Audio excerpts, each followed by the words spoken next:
Good evening, I am Amadine Ubewe. Now tonight we'll be delving once more into the nitty-gritty of the Abuja music scene. Tonight I'll be joined by an artist who is gaining some momentum in the music scene. He's a rapper, though he has a host or an array of music styles at the moment, experimental one might say, talking about drill, talking about love songs and so on. He joins me now to talk about what it means to be an artist in Abuja, what it means to build a connection with other artists, and what it means to work on sharing your music yourself to a bigger audience. Tonight, I'm joined by Pytha. He joins me to talk about his experience and what it is in the music industry as we speak.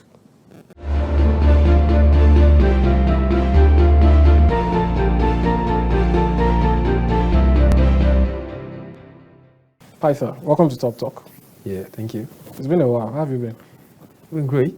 All right. So let's get into it. You're an Abuja-based artist, and recently, I believe that idea seems to be gaining more traction, perhaps maybe unlike before.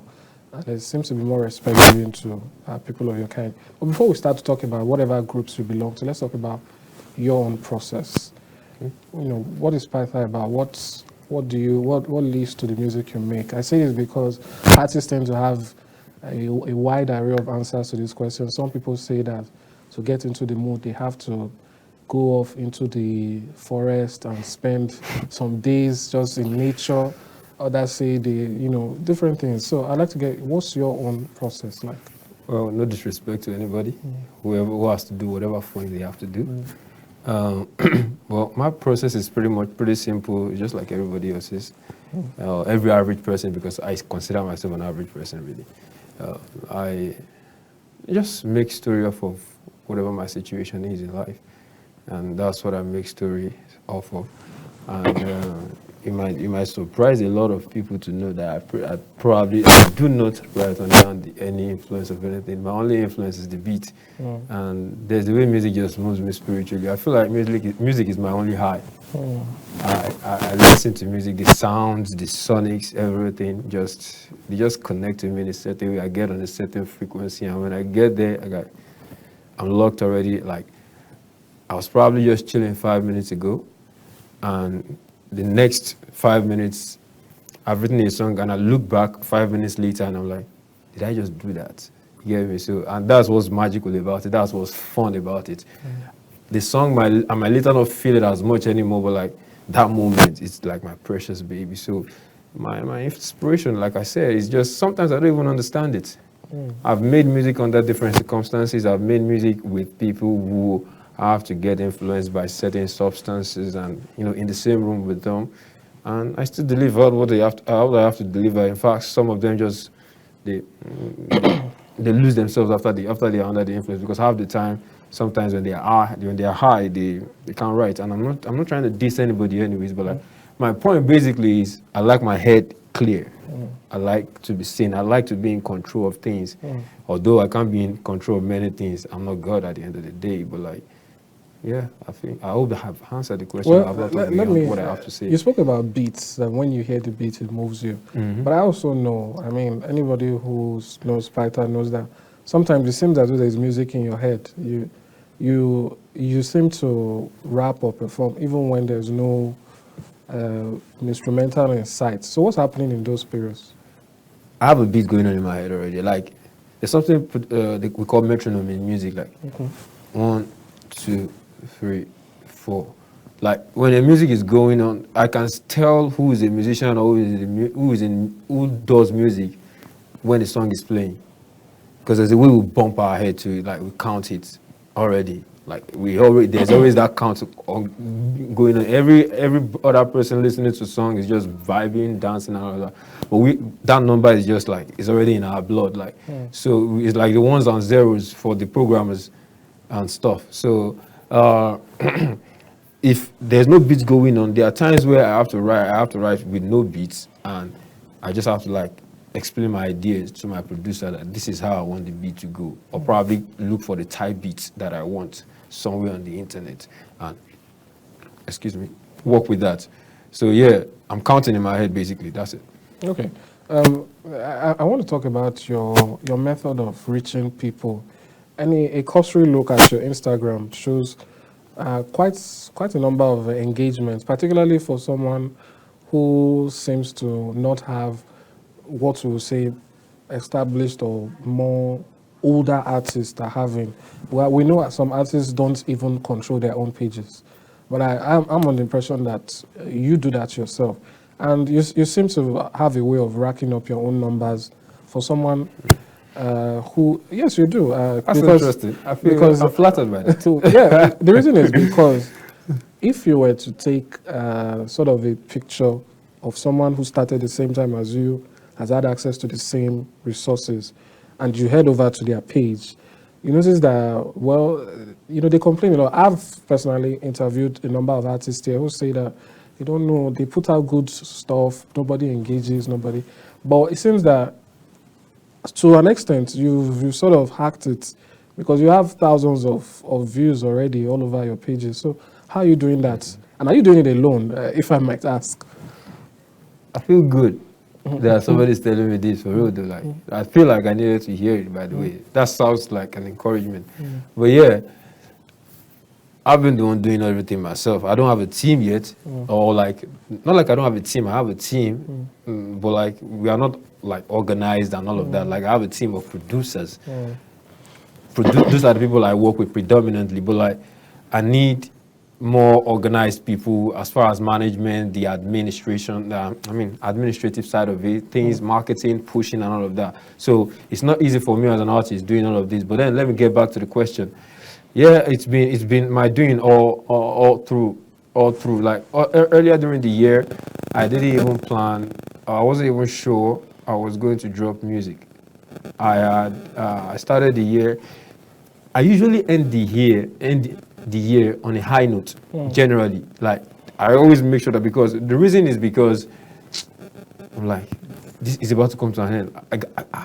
I've still not blown. Like for every year that passes and I've not blown, I feel some type of way about it. So towards the end of the day, I put in enough energy, and then when the year starts, I expect to take that energy through to the next year. And at some point, frictions happen, a lot of things happen. This producer is saying yada yada yada, things are not working out the way you want them to work out. So I'm trying to answer the question, but like there are backstories to that. Sure, so yada yada yada, things are not happening the way I wanted them to happen. So I resorted to doing freestyles, like covers, and not necessarily freestyles or covers of big artists. Nah, like artists within the certain niche that I want to target. For example, this guy is not even as big as me. Actually, it's not as. I don't mean to be derogatory, but like I consider myself an artist with a better leverage than this person. But he dropped a song, I loved it. I reached out to him, bro. Give me a room for an open verse on this song. I like it. Let's just do a short video and let's collaborate on Instagram. And we'll do it. I did that. It was fire. People enjoyed it. We moved with that. Next, Tomi Obanure, the Kingful guys, they did a flatline challenge. I like those guys. I like them. I love them generally. So genuinely rather. And when they did that, I thought, okay, let me just do this. I didn't know if there was going to be anything from me. And then, boom, I got the highest engagement I had ever gotten organically from a content. Like, I was like then it was like, oh, this is how it works. Then I doubled down on it for like the first half of the year, before things started shaping out. And I felt like, okay, I don't want to be the cover guy. I mean, I like the way this is playing out, but then I'm already forgetting how to actually make music. Like, there's a difference between. That's why a lot of artists who quote unquote make freestyles or do cover songs do a song of their own and it flops. Not even speaking about marketing now. I mean like it flops creatively. It's not sounding sonic enough. It's not sounding good enough. Like there's a difference between jumping on somebody else's idea and actually like creating your own idea from the scratch. They are two different ball games. So I feel like I don't want to switch from that. I don't want to totally forget. So I have to like take a break, get back in the stool, work on my own stuff, create my own new stuff again, new sound and stuff like that. So that's what we've been on so far, and it's been amazing. It's been great. So yeah, that's it. I mean, we could still do a lot better. We're still trying to put in more, more effort. But like, yeah, I think this year has been great for me so far. To be honest with you, it's been the most. It's been the most I've ever done or I've ever chased this career, coupled with a lot of pressure, though. Inspired by a lot of pressures, a lot of worries. Time is not on my side. All of that. Yeah. Indeed, it's some call it a rat race that all of us we all have to step up in. What I'm getting from what you're saying is your sort of exposure to a new network. I'd like to get a little bit about your background. Okay. Were you always an Abuja-based artist? And how long have you been here? And that aspect of reaching out to people, you mentioned to me who a lot of people watching in Abuja, they know that name and some other names. So it seems as though you're already building a connection. Were you always here? Tell us about that. No, I didn't grow up here. I just happened to be here. I came here 5 years ago. 5? Is it 5 or 6? 2019. That was 5 years ago, yeah? Yeah, about so. Or 4? 4, yeah. 4. Oh, I thought it was farther than that. But yeah, okay, it should be 5 years in January, so it's closer. So let's say about 4 years ago, yeah. So I came around, and prior to that time, I had been here before. And I was like, bro, the road is broad. I was somebody coming from Lagos. I almost cursed. I lived in Lagos. Lagos is, I mean, it was the best thing that had ever happened to us, because anybody that lives in Lagos thinks, I mean, Lagos is the real stuff. But like, bro, go out, expand your horizon. And don't come to Abuja, please. But like, you can go to other places. But yeah. But like, I just came to Abuja. Some job brought me to Abuja. I just finished secondary school, so I was like working the job. And then during the process, I got transferred to Abuja to come and do some exams, and I did well. And they wanted to retain me in the Abuja office. They said the Abuja office wanted me, so I grabbed it because I like the city. It's calm, it's fresh, like. And where we were even staying there wasn't even like the best of, like, wasn't even like the Abuja. It was like, but even for outskirts, there it's still. No, I still prefer this place to Lagos. So I came. After that had gone past. I had gone to school, graduated, and was like, I want to make music. This is what I want to do. I don't know how to explain this to my parents, but like, this is what I really want to do. And I felt like my easiest escape from actually telling them or having the difficult conversations, and plus having to deal with my creative control, the best way to go about it is to just like leave home generally. So I looked for an excuse to leave home, which was, what could I possibly do to leave home? I can't just leave home. I don't even know anybody in Abuja per se. I had to think. And I was like, okay, I had this job I was doing then. I didn't leave on a bad note. I think that's why relationships matter too. I didn't leave on a bad note. I left the job because I needed to go to school. And that was it. I didn't even things badly. So I could always still go in there. So I reached out to them. I didn't care how much they were going to pay me. I was like, yeah, I'm down. Just the next morning, a car came to my house, picked me up. We came, took us to the car park. We came to Abuja by road. We're here. So that was my journey through everything. So fast forward, I'm now in Abuja. It was a tough one actually navigating the scene because I didn't even know any producer to work with in Abuja. Even then, I had not even actually like mastered my craft. I need to get a producer to actually like work with. So thankfully, one of my guys knows somebody who went to school with him, who just came in from Vietnam. His name is Paul. Am I permitted to mention? Yeah, okay. Paul Rarity. He's one of the big guys in Afro gospel right now. Yeah. We started cooking up in his house, in his parents' house, like doing stuff, just trying to master the sound. So I like master my craft. I think for the most part, he deserves the credit from the early stage. Shout out Sammy Woods as well. We did all of that. And fast forward, we are here now, and we are making the music. And this year, survival as well, considering the fact that I didn't know anybody here, I needed to actually like make money enough to take care of myself. So I had to get jobs. And then the problem was now that the jobs did not give me enough flexibility or enough room to actually like focus on the reason I was here. So it felt like I was trying so hard not to get lost in the whole mix and not to forget the reason I came here. The goal, I always like how to always remind myself. I took menial jobs. Like, I remember bartending in some hotel at some point, just to make sure that I can afford money to go and record at least every week on my off days. And then when the time was right, I left and, you know, got a better opportunity as well. It wasn't still easy, but like, yeah, got a better opportunity to still afford to pay. Music was at the forefront at every point in time. Like, music first, even before accommodation. At some point, I was even homeless. And then the point came where I think about 2 years ago, let me say, yeah, last year thereabout, was when the stability started coming gradually.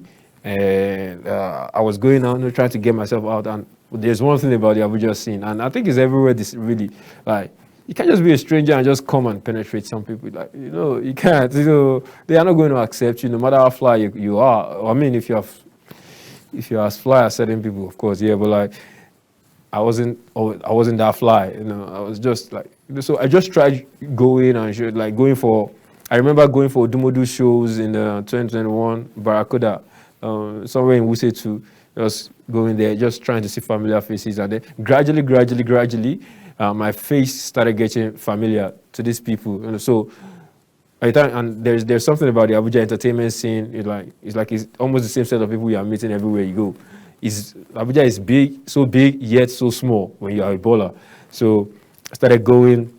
Just the familiarity alone, even if they don't know my name, even if it is a boss, even before they knew what I was doing or what I do as an artist, they got familiar with my face already. And then I think this year I put myself out there more, got them, started getting, you know, at least online traction, you know, follow me and all of that. Started actually like going out with some of the big dogs, some of the big, and then I think that's it really. That's it really. And my affiliation started affiliating with somebody, not affiliating per se, but I don't know how to put it, but like, yeah, started getting attention of people. So they can ignore, but you can barely see that these people don't know that the name Pytha exists somewhere. It's a lie. Do you think it's necessary though to have this community? Yeah, it is essential.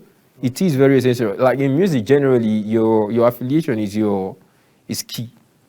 Like, that's why. Why do you think Wizkid posting somebody on his story, their music on his story actually matters? It's not even about the numbers here. Like, it's just like for Wizkid to put this person on his story, that means whether he likes the music or not.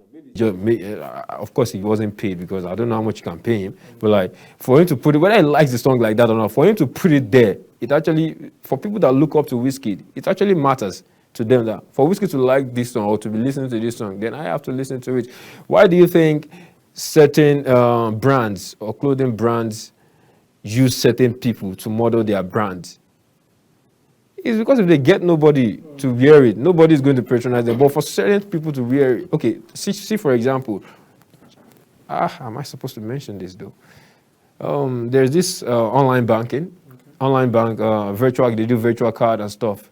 It was until, they had been around for 5 years, but it was until they got Simi and Burna Boy to be their brand ambassadors that they kicked off in Nigeria. I'm sure you know what I'm talking about already. You know what I'm talking about already. So it took them. So that's why that's like endorsement, free endorsement to be in a community already. And community is how it works right now as an independent artist.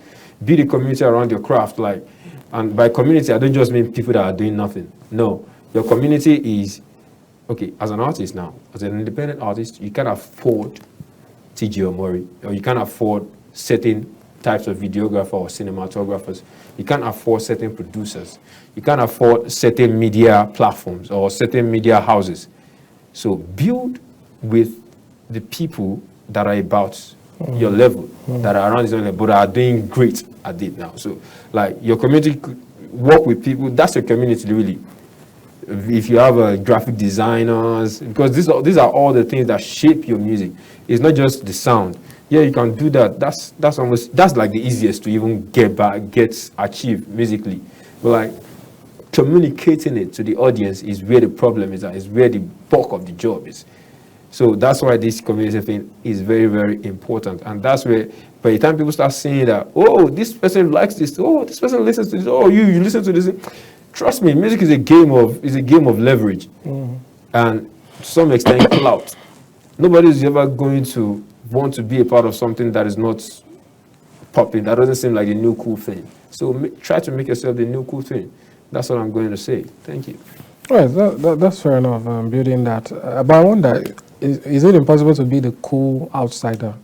I believe Barnaba has built a brand on that. But now that you mention it, I wonder if he's been true to that concept of, that's literally the name of his fan base. They're called outsiders.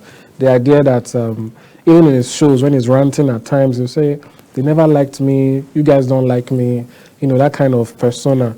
But then, if he releases an album, you're going to see a host of producers.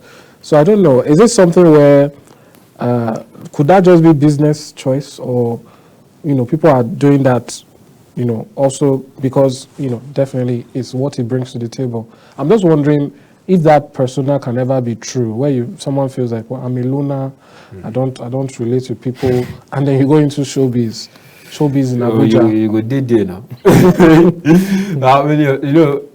Beautiful Nubia. Yes, I do. He still makes music, right? Yes. He's an outsider. That's like the definition of an outsider. That's true. But do you really know him now? Well, no, I can't confirm or deny, but wouldn't you say people like that have like cult following? Definitely he does. He has like a niche fan base, but like a niche fan base won't feed you, literally, on some level. If you want to be making music at a certain level, you have to find your own people. Now, Burna Boy was only ranting because it wasn't accepted the way he wanted to be accepted. But even at that, the people that accepted him, he didn't take them for granted. The Burna Boy he can smash you at his show or something, step on your face or whatever. But he knows when to do what. He knows who to tell what. He wouldn't disrespect certain people. He knows when to play the game right and stuff. He has management. So yeah, he would only do certain things if he feels like you don't dish him, you don't offer him anything. Yeah. Even at that, whenever we had affiliations now, come on. He was on link up with MI and all of that. You know what that means. AKA rest in peace, AKA and all. So I mean, Burna Boy had always been. It's not exactly that deep. Well, okay, that makes sense. So I guess the question I'll move to now is being an artist. We hear a lot that to be an artist takes a lot.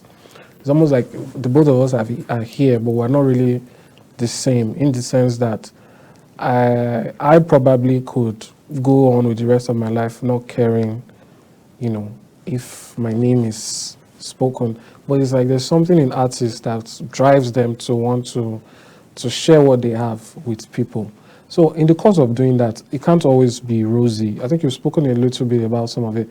But I'd like to know, in the music business itself, what are some obstacles that you've faced or you feel people can't face while trying to achieve their dreams and attain what they know in themselves already? They just need other people to know.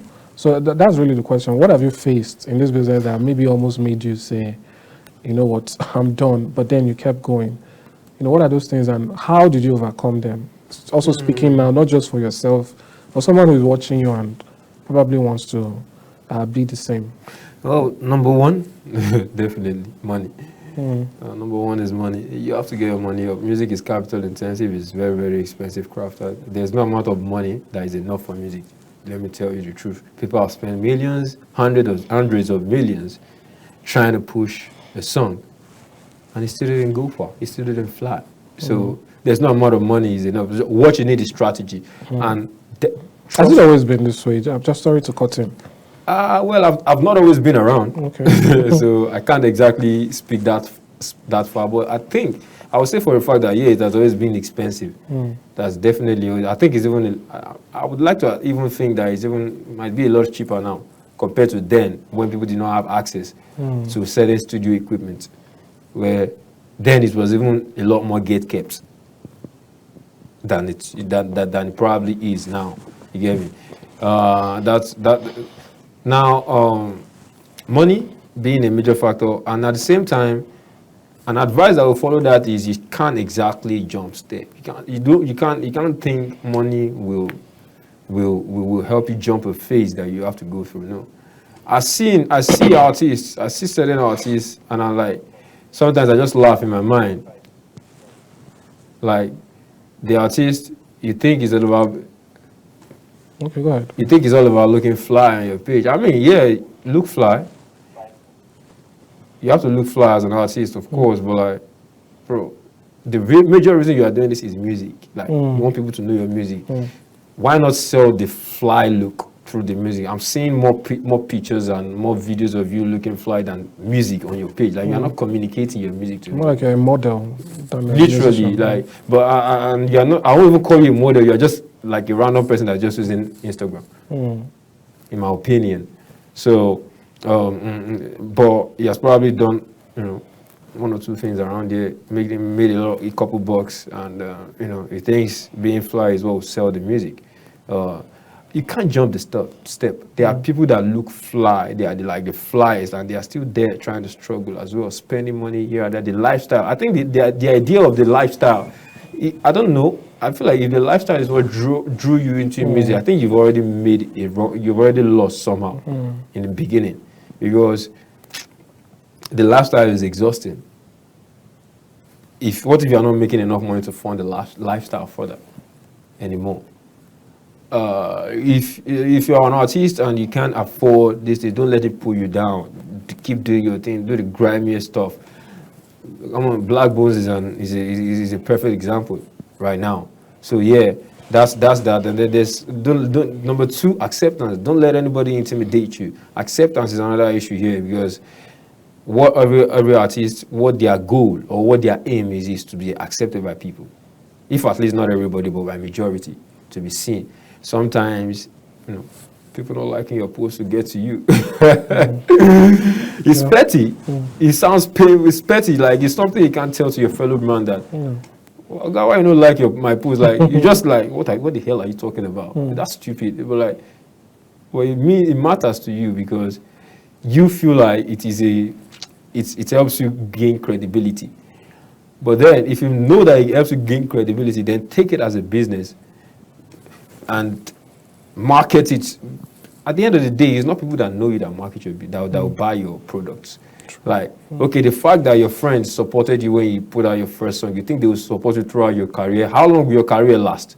Or you think they will put aside whatever it is that they have to do, their own careers too, and start pushing your music? You have to get out of that mindset. I was there.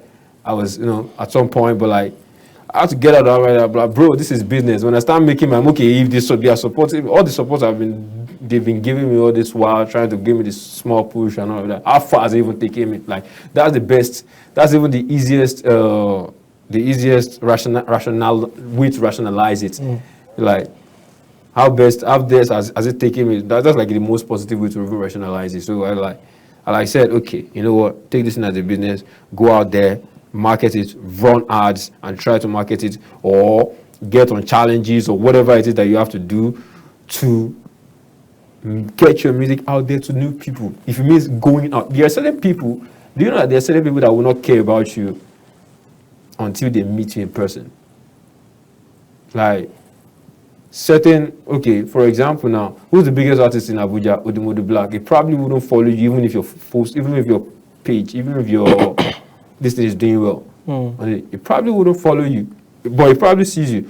But the minute you people meet and have a conversation, trust me, he's most definitely going to follow you if you have some fire stuff going on your page. You get me? There are certain people that, whatever it is that you are doing on Instagram is to gather fans. Like people that don't know you, that like whatever it is you're doing. But if you want to gather something like the big dogs in the industry, something like that, you have to actually have like in-person contact with them. That's like free game. So I might have lost track of what I was talking about now. Well, you're talking about the obstacles. So yeah, acceptance is just go with a business mindset. If you open a business, somebody opens a business today, you are launching the place. Of course, everybody will celebrate with you. Your friends will celebrate with you. Your friends they will buy a few things, but like, they are not going to make that sacrifice for you every day. They can't be your constant customer base. They won't make that sacrifice for you every day, coming to buy at your shop because they want to please you. You get me? So by the time when you start seeing it as business, you start detaching your emotion. You can't help but put your emotions in it. But I get it. But like we wear our emotions in our sleeves. It pains sometimes. We just have to chest it and move. Thank you. Thank you so much, Pytha. It's been a pleasure talking to you and hearing about the Abuja scene. I hope, all at the end of the day, we get to see, where it all leads somewhere good at the end of the day. Thank you so much for coming. All right, you're welcome. Thank you.